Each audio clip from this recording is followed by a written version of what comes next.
차기 대통령이 되려는 자, 왕관의 무게를 견뎌라. 라투스 노르베기쿠스라는 생물학적 이름을 가진 시궁지 무리 중 일부는 아주 독특한 방식으로 왕을 선출한다고 한다.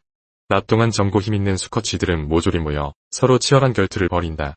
날카롭게 뻗은 앞니와 단단한 발톱을 무기 삼아 누가 가장 민첩하고 싸움에 능한가를 겨루는 것이다. 약한 자들은 하나씩 쓰러지고 마지막에는 결승에 진출할 두 마리 쥐만 남는다. 그리고 이 둘 중 승자가 곧 왕이 된다. 왕이 된 쥐는 무리에서 가장 훌륭하고 강력한 존재로 인정받는다. 다른 쥐들은 왕에게 고개를 숙이고 복종의 표시로 귀를 뒤로 젖히거나 꽁무니를 보여주며 왕은 그들의 주둥이를 깨물어 충성의 맹세를 받아들인다.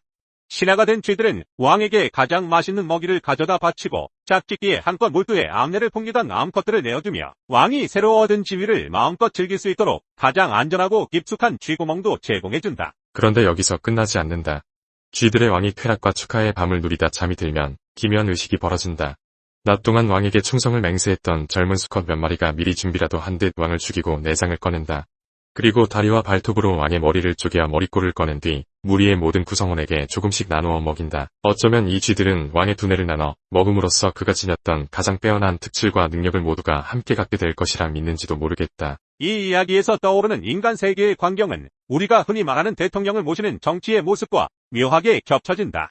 실제로 인간은 자신의 지도자를 뽑고 따르는 것을 좋아하지만 동시에 언제 그를 끌어내릴까, 어떻게 더 처절하게 능지처 참할까를 즐기는 존재처럼 보이기도 한다. 한국 정치사를 조금만 들여다봐도 이러한 왕의 죽음 서사가 그리 낯설지 않다는 걸 깨닫게 된다. 한국 현대사와 쥐들의 왕서사, 한국 현대 정치사를 관통해온 대통령들의 운명을 보면 마치 시궁지 무리에서 벌어지는 왕선투과 처단 의식을 떠올리지 않을 수 없다.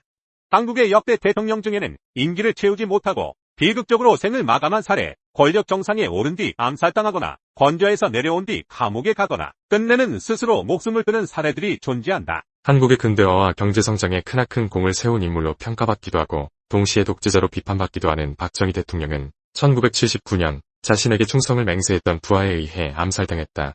그가 최고 권좌에서 숱한 권력을 누렸던 시간은 길었지만 결국 가장 가까웠던 충신의 총탄에 쓰러진 모습은 어쩌면 쥐들의 왕이 잠에 취해 있다가 부하들에게 내장이 꺼내지는 장면과 묘하게 겹친다. 군부 쿠데타로 권좌를 잡았던 전두환, 그의 뒤를 이은 노태우 두 대통령은 재임 후에 나란히 구속되어 옥고를 치렀다. 전두환은 국민들의 시위와 민주화 요구가 폭발하자 한때 전국민적 반감을 받은 뒤 결국 법정에 서게 되었다. 노태우 역시 슬그머니 자신이 저지른 비자금 문제로 감옥살이를 했다. 절대 권력처럼 보였던 이들이었지만 시간이 지나면서 민심의 칼날을 피할 수 없었던 것이다. 이는 쥐 무리의 왕이 한순간에 무리 전원의 분노를 사서 그 두뇌를 쪼개어 나눠 먹히는 상황과 별반 다르지 않다. 민주주의와 국민통합을 강조했고 언론과 정치 전반에 새바람을 불러일으켰던 노무현 전 대통령도 임기를 마치고 나서 끊임없는 수사와 정치적 공격 속에 살다가 결국 스스로 목숨을 끊었다. 대통령 재임 시절까지만 해도 정의와 개혁의 상징처럼 떠받들던 이들이 그가 임기를 마치자마자 도덕성 문제와 각종 의혹을 집중 포화처럼 퍼부었다. 사람들 앞에서 왕이었던 시절은 순식간에 사라지고 끝내 그에게 남은 것은 고립감과 심적 절망이었다.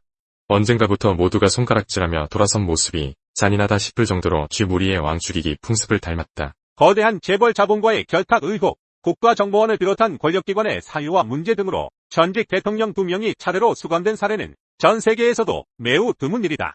한때 압도적인 지지를 받으며 성공한 대통령이 되겠다며 권력 서열 1위로 군림했지만 국민들이 등을 돌리고 검찰 조사가 시작되면서 지지자들마저 손을 놔버렸다. 결국 감옥에 들어가거나 수감 생활을 이어가게 된 모습은 빵으로 한껏 추앙받을 때는 모든 쥐들이 맛있는 먹이와 안락한 꿀을 제공하다가 한순간에 머리꼬를 깨뜨리는 쥐들의 행태와 크게 다르지 않다. 이렇듯 한국의 대통령들은 왕관을 써보는 것에 대한 기대감으로 권좌에 오르지만 그 끝은 예외 없이 고통과 비극으로 이어지는 모습을 자주 보여왔다.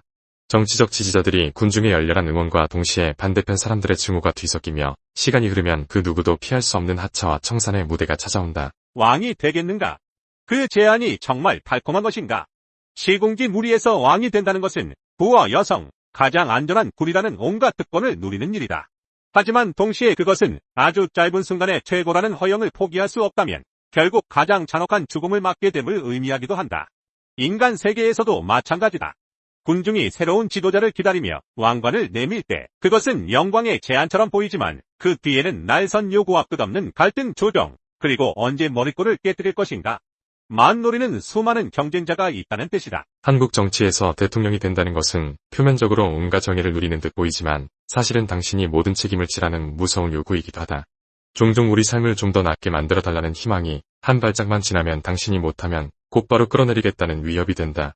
게다가 시간이 지나면 지날수록 새로운 비리나 과오가 폭로되고 자리를 비우는 순간 검찰과 언론, 시민단체가 왕의 죽음을 준비하듯 달려든다. 박정희, 전두환, 노태우, 노무현, 이명박, 박근혜.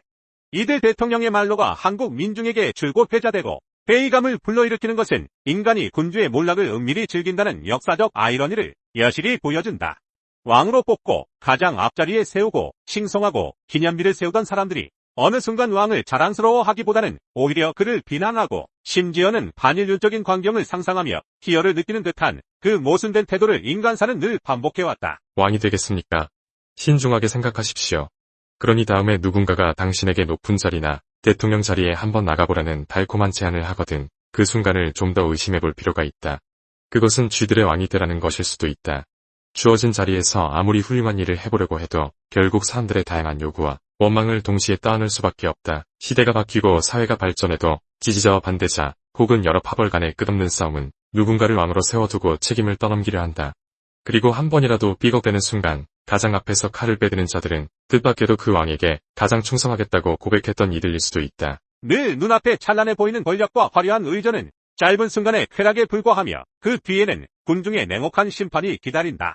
역사적 사실이 이를 입증해준다.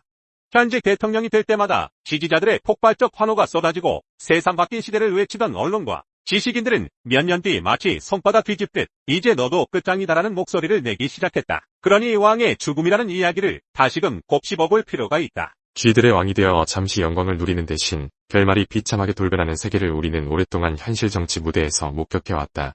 분명한 건 무리 속에서 오로지 왕에게 요구되는 의무와 잔혹한 최후의 풍경은 바뀌지 않는다는 점이다.